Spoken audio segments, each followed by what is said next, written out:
ವಿಧಾನಸೌಧದಲ್ಲಿ ಪಾಕ್ ಪರ ಘೋಷಣೆ ಕೂಗಿದ ದಿನವೇ ಕಾಂಗ್ರೆಸ್ನ ಕೆಲ ಸಚಿವರು ಕ್ಲೀನ್ ಚಿಟ್ ಅನ್ನು ಕೊಟ್ಟುಬಿಟ್ಟಿದ್ರು. ಉಪಮುಖ್ಯಮಂತ್ರಿ ಡಿ.ಕೆ. ಶಿವಕುಮಾರ್, ಪ್ರಿಯಾಂಕಾ ಖರ್ಗೆ ಅವರು, ಲಕ್ಷ್ಮೀ ಹೆಬ್ಬಾಳ್ಕರ್ ಅವರು ಎಲ್ಲರೂ ಕೂಡ ಕ್ಲೀನ್ ಚಿಟ್ ಕೊಟ್ಬಿಟ್ಟಿದ್ರು. ಈಗೇನು ಹೇಳ್ತೀರಾ? ಅಟ್ಲೀಸ್ಟ್ ವಿಷಾದ ವ್ಯಕ್ತಪಡಿಸ್ತೀರಾ? ಕ್ಷಮೆ ಕೇಳ್ತೀರಾ? ತನಿಖೆಗೂ ಮೊದಲೇ ಕ್ಲೀನ್ ಚಿಟ್ ಕೊಟ್ಟವರು ಮೊದಲು ಕ್ಷಮೆ ಕೇಳಿ. ಯಾಕೆ ಕ್ಷಮೆ ಕೇಳಿಲ್ಲ? ಸೂಪರ್ ಪವರ್ ಮಿನಿಸ್ಟರ್ಸ್ ಉತ್ತರ ಕೊಡಿ ಎಲ್ಲರೂ. FSL ವರದಿಗೂ ಮೊದಲೇ ಸಚಿವರು ಸಮರ್ಥನೆ ಕೊಟ್ಬಿಟ್ರು.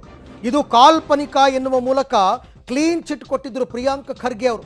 ಪಾಕ್ ಪರ ಕೂಗಿಯೇ ಇಲ್ಲ ಅಂತ ಹೇಳಿದ್ರು ಲಕ್ಷ್ಮೀ ಹೆಬ್ಬಾಳ್ಕರ್. ತಾವೇ ಕಪೋಲ ಕಲ್ಪಿತ ಘಟನೆ ಸಮರ್ಥಿಸ್ಕೊಂಡಿದ್ರು ಮಿನಿಸ್ಟರ್ಸ್.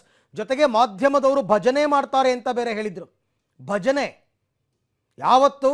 ಕೂಗಿದ ಮರುದಿನ ಬೆಳಿಗ್ಗೆ ಒಂದು ವರ್ಗದ ಜನರಿಗೆ ಒಂದಷ್ಟು ಜನರಿಗೆ ಇನ್ನೂ ಗೊಂದಲ ಇತ್ತು. ಅದು ನಾಸಿರ್ ಸಾಬ್ ಅಂತ ಕೂಗಿದ್ರಾ, ಪಾಕಿಸ್ತಾನ್ ಜಿಂದಾಬಾದ್ ಅಂತ ಕೂಗಿದ್ರಾ ಅಂತ. ಇವ್ರು ಆಗಲೇ ಎಲ್ಲ ತನಿಖೆ ಮಾಡಿ FSL ರಿಪೋರ್ಟ್ ಬರೋಕ್ಕೂ ಮೊದಲೇ ಇವರೆಲ್ಲ ರಿಪೋರ್ಟ್ ಇವರೇ ಕೊಟ್ಬಿಟ್ರು ತೀರ್ಪನ್ನು.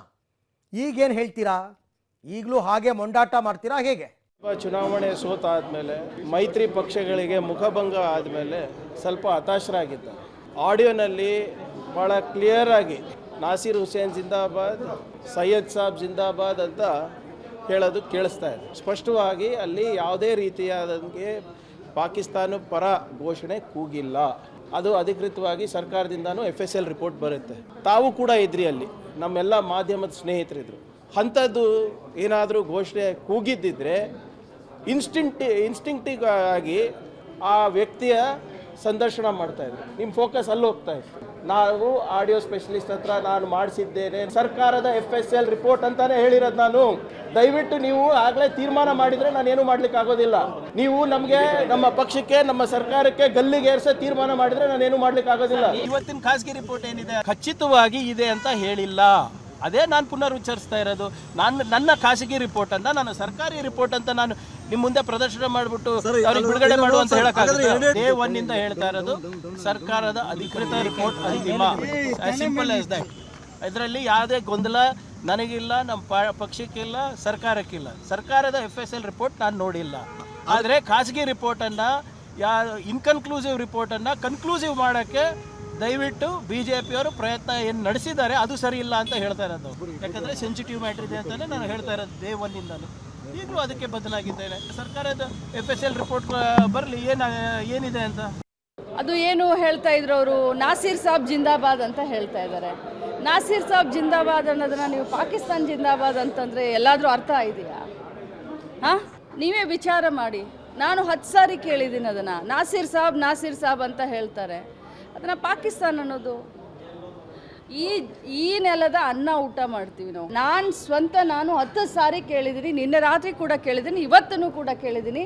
ನಾಸಿರ್ ಸಾಬ್ ಅಂತ ಇಲ್ಲಿ ಶಕ್ತಿ ಇದರಲ್ಲಿ ನಿಂತ್ಕೊಂಡು ಆ ರೀತಿ ಮಾತನಾಡಲಿಕ್ಕೆ ಸಾಧ್ಯ ಇದೆಯಾ? ಯಾರೇ ಇರಲಿ ರೀ, ಅದು ನಮ್ಮವರೇ ಇರಲಿ, ಬೇರೆಯವರೇ ಇರಲಿ, ಈ ರೀತಿ ಹೇಳಿಕೆನ ನಾನು ಖಂಡಿಸ್ತೀನಿ. ಬಟ್ ಆ ರೀತಿ ಅವ್ರು ಹೇಳಲ್ಲ. ನಾನು 10 ಸಾರಿ ಅಲ್ಲ, ಇನ್ನೂ ಒಮ್ಮೆ ಹೇಳ್ತೀನಿ ನಿಮಗೆ. ನಾಸಿರ್ ಸಾಬ್ ಜಿಂದಾಬಾದ್ ಅಂತ ಹೇಳ್ತಾರೆ. ಸೊ ನಾನು ಕೇಳಿಸ್ಕೊಂಡಿದ್ದೀನಿ ಅಂತ ಈಗಲೂ ಕೂಡ ನಾನು ಅದನ್ನು ಹೇಳ್ತೀನಿ. ಬಟ್ ನೀವೀಗ ಹೇಳ್ತಾ ಇದ್ದೀರಾ ಅರೆಸ್ಟ್ ಆಗಿದ್ದಾರಂತೆ. ನಾನು ಹೋಮ್ ಮಿನಿಸ್ಟರ್ ಹತ್ರ ಮಾತನಾಡಿ ನಾನು ಏನಾದರೂ ರಿಯಾಕ್ಟ್ ಮಾಡಬಹುದು. ಬಟ್ ಒಂದಂತರೂ ನಿಜ, ಯಾರೇ ಆಗಿರಲಿ, ನಮ್ಮ ದೇಶ ವಿರುದ್ಧವಾಗಿ ಯಾರೇ ಹೇಳಿದರೂ ಕೂಡ ಅವ್ರಿಗೆ ಖಂಡಿತವಾಗ್ಲೂ ಕಠಿಣ ಕ್ರಮ ಆಗಲೇಬೇಕು.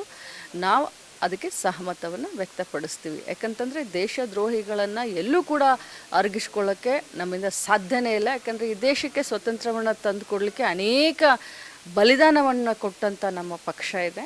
ಪಕ್ಷದ ಚೌಕಟ್ಟಿನಲ್ಲಿ ನಾವೆಲ್ಲರೂ ಬದ್ರಿದ್ದೀವಿ. ದೇಶ ಪ್ರೇಮ, ರಾಜ್ಯ ಪ್ರೇಮ ನಮ್ಮಲ್ಲಿದೆ. ಅದನ್ನು ಪ್ರಶ್ನೆ ಮಾಡೋದು ಸೂಕ್ತ ಅಲ್ಲ. ಖಂಡಿತವಾಗ್ಲೂ ಹೊಟ್ಟೆಗೆ ಅನ್ನ ತಿಂದವರು ಅಂಥದ್ದು ಮಾಡೋದಿಲ್ಲ. ಮೊದಲನೇದಾಗಿ ಪ್ರಿಯಾಂಕ ಖರ್ಗೆನ ಡೇ ಒನ್ನಿಂದ ಹೇಳ್ತಾ ಇದ್ದೀನಿ, ಸರ್ಕಾರಿ ರಿಪೋರ್ಟು, ಸರ್ಕಾರಿ FSL ರಿಪೋರ್ಟ್ ಫೈನಲ್ ಅಂದ್ರಲ್ಲ, ಅದು ಸುಳ್ಳು. ನೀವು ಅವತ್ತು ಹೇಳ್ಬಿಟ್ರಿ ಅವ್ರು ಕೂಗಿಲ್ಲ ಅಂತ. ಲಕ್ಷ್ಮೀ ಹೆಬ್ಬಾಳ್ಕರ್ ಅವರು ಅಷ್ಟೇ ಅವತ್ತೇ ತೀರ್ಪು ಕೊಟ್ಬಿಟ್ರಿ ಕೂಗಿಲ್ಲ ಅಂತ. ಈ ಬಗ್ಗೆ ಮತ್ತಷ್ಟು ಮಾಹಿತಿ ನನ್ನ ಕೊಲೀಗ್ ಸುಕೇಶ್ ಅವರಿಂದ ಪಡಿತಾ ಹೋಗ್ತೀನಿ. ಸುಕೇಶ್, ಈಗಲಾದರೂ ಸತ್ಯದ ಅರಿವಾಗಿ ಕ್ಷಮೆ ಕೇಳೋದನ್ನು ನಾವು ನಿರೀಕ್ಷೆ ಮಾಡೋಕ್ಕಾಗಲ್ಲ ಬಿಡಿ. ಅಟ್ಲೀಸ್ಟ್ ಒಂದು ವಿಷಾದ ವ್ಯಕ್ತಪಡಿಸುವ ಮನಸ್ಥಿತಿ ಆದರೂ ಕೂಡ ಈ ಮಂತ್ರಿ ಮಹಾಶಯರಿಗೆ ಇದೆಯಾ, ಅಥವಾ ಇವೆಲ್ಲ ಕಾಮನ್ ಬಿಡಿ ಅಂತ ಒರೆಸ್ಕೊಂಡು ಹೊಟ್ಟೋಗ್ತಾರಾ ಅಂತ? ಅರವಿಂದ್, ಒಂದು ಸ್ಪಷ್ಟ, ಆ ರೀತಿಯ ಘೋಷಣೆಯನ್ನು ಕೂಗದಾಗಲೇ ಸಚಿವರುಗಳು ಅದನ್ನು ಡಿಫೆಂಡ್ ಮಾಡಲಿಕ್ಕೆ ಮುಂದಾದ ರೀತಿಯಲ್ಲಿ ಕಂಡರು. ಮರುದಿನ ಅದು ಲಕ್ಷ್ಮೀ ಹೆಬ್ಬಾಳ್ಕರ್ ಇರ್ಬೋದು ಅಥವಾ ಪ್ರಿಯಾಂಕ್ ಖರ್ಗೆ ಇರ್ಬೋದು, ಅವರುಗಳು ಅಂದರೆ ಮಾತಾಡಿದಂಥ ರೀತಿ ಹೇಗಿತ್ತು ಅಂದರೆ ಆ ರೀತಿ ಕೂಗೇ ಇಲ್ಲ, ನಾವು ವಿಡಿಯೋ ಕೇಳಿದ್ದೀವಿ ಅಥವಾ ನಾವು ವರದಿ ತರಿಸ್ಕೊಂಡಿದ್ದೀವಿ ಖಾಸಗಿಯಾಗಿ, ಆ ರೀತಿ ಕೂಗಿಲ್ಲ ಅನ್ನುವಂಥದ್ದನ್ನ ಡಿಫೆಂಡ್ ಮಾಡಿದ್ರು. ಆದರೆ ನಾಸಿರ್ ಸಾಬ್ ಜಿಂದಾಬಾದ್ ಅನ್ನೋದಕ್ಕೂ ಇನ್ನೊಂದು ಯಾವುದೋ ದೇಶಕ್ಕೆ ಜಿಂದಾಬಾದ್ ಕೂಗ್ಲಿಕ್ಕೂ ಸಾಕಷ್ಟು ವ್ಯತ್ಯಾಸ ಇರುತ್ತೆ ಮತ್ತು ಆಡಿಯೋದಲ್ಲಿ ಅದು ಕ್ಲಾರಿಟಿ ಕೂಡ ಇತ್ತು. ಅಷ್ಟಿದ್ದ ಹೊರತಾಗಿ ಕೂಡ ಸರ್ಕಾರದ ಭಾಗವಾಗಿರುವಂಥ ಸಚಿವರುಗಳು ಹಾಗೆ ನಡೆದೇ ಇಲ್ಲ, ಆ ರೀತಿ ಕೂಗೇ ಇಲ್ಲ ಅನ್ನುವಂಥ ರೀತಿಯ ಸಮರ್ಥನೆಗಳನ್ನು ಮಾಡಿಕೊಂಡಂಥದ್ದು ನಿಜಕ್ಕೂ ವಿಷಾದನೀಯ. ಆದರೆ ಆ ವಿಚಾರದಲ್ಲಿ ಅವರುಗಳು ಈಗ ಯಾವ ರೀತಿ ಸಮರ್ಥನೆ ಕೊಡ್ತಾರೆ ಅಥವಾ ಅದನ್ನು ಹೇಗೆ ಸಮರ್ಥಿಸ್ಕೊಳ್ತಾರೆ, ನಾವು ಯಾವ ಅರ್ಥದಲ್ಲಿ ಹೇಳಿದ್ವಿ ಅದು ಹೇಳಿದ್ವಿ, ಖಾಸಗಿ ರಿಪೋರ್ಟ್ ಬಗ್ಗೆ ಹೇಳಿದ್ವಿ ಅಥವಾ ಸರ್ಕಾರದ FSL ರಿಪೋರ್ಟ್ ಬರಲಿ ಅಂತ ನಾವು ಕಾಯ್ತಾ ಇದ್ವಿ, ಹೀಗೆ ಬೇರೆ ಬೇರೆ ಒಂದು ಸಮರ್ಥನೆಗಳನ್ನ ಅವರು ಕೊಡುವಂಥ ಸಾಧ್ಯತೆ ಇದ್ದರೆ ಆಗಬೇಕಾಗಿರೋದು ಇಷ್ಟೇ. ಇಲ್ಲಿ ಅವತ್ತು ಅವರು ಆಡಿದಂಥ ಮಾತು ಅಂದರೆ ನಿರೀಕ್ಷೆಗೂ ಮುಂಚಿತವಾದ ಪ್ರತಿಕ್ರಿಯೆ ಅವ್ರದ್ದು. ನಿರೀಕ್ಷೆಗೂ ಮುಂಚಿತವಾದ ಪ್ರತಿಕ್ರಿಯೆಯಲ್ಲೂ ವಿಶೇಷವಾಗಿ ಇದೇ ರೀತಿಯಲ್ಲಿ ಆಗಿಲ್ಲ, ಹೀಗೇ ಆಗಿದೆ ಅನ್ನೋ ಜಡ್ಜ್ಮೆಂಟ್ ಕೊಡುವ ರೀತಿಯಲ್ಲಿ ಮಾತನಾಡಿದಂಥದ್ದು ತಪ್ಪೇ.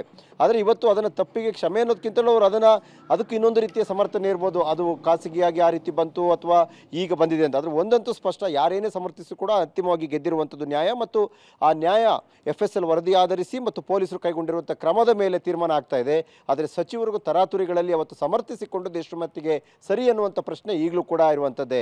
ಸಾಮಾನ್ಯವಾಗಿ ಇಂಥ ಘಟನೆಗಳನ್ನು ಹೇಗೆ ಹ್ಯಾಂಡಲ್ ಮಾಡಬೇಕು ಅಂತಕ್ಕಂಥದ್ದು ನಾಯಕರುಗಳಿಗೆ ಗೊತ್ತಿರಬೇಕು.